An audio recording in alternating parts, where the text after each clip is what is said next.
అందే శ్రీనివాస్, నేను కార్మిక సెల్ స్టేట్ కన్వీనర్ని. ఈ యొక్క ఎలక్షన్ కంటే ముందు కాంగ్రెస్ వాళ్ళు ఎలక్షన్కి వెళ్లే ముందు అనేక హామీలు ఇవ్వడం జరిగింది. ఈ యొక్క పాత బస్సులను తీసేస్తాము, కొత్త బస్సులను ఇప్పిస్తాము, అదేవిధంగా ఈ యొక్క ఆర్టీసీ కార్మికుల పైన ఉన్నటువంటి పోలీస్ కేసులను ఎత్తివేస్తామని చెప్పేసి అనేక రకాలుగా అనేక మాయమాటలు చెప్పి ఈ కాంగ్రెస్ ప్రభుత్వం అధికారంలోకి వచ్చింది. ఈ రేపు చేస్తాము, ఎల్లుండి కూర్చుంటే మాట్లాడతామని చెప్పేసి వీళ్ళు యొక్క మాయమాటలు చెప్తున్నారు. అదంతా అబద్ధము. ఈ యొక్క ఆర్టీసీ కార్మికులందరూ ఏకం కావాల్సినటువంటి అవసరం ఉంది.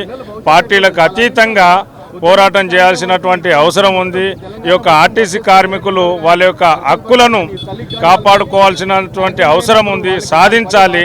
తప్పకుండా ఈ యొక్క కాంగ్రెస్ ప్రభుత్వాన్ని గద్దె తింపాలి. వాళ్ళ యొక్క అన్ని అబద్ధపు మోసపు మాటలతోటి అధికారంలోకి వచ్చారు. వాళ్ళని గద్దె దించాల్సినటువంటి అవసరం ఉన్నది. ఇది మా బీజేపీ లేబర్ సెల్ తరఫున విన్నవించుకుంటున్నాం.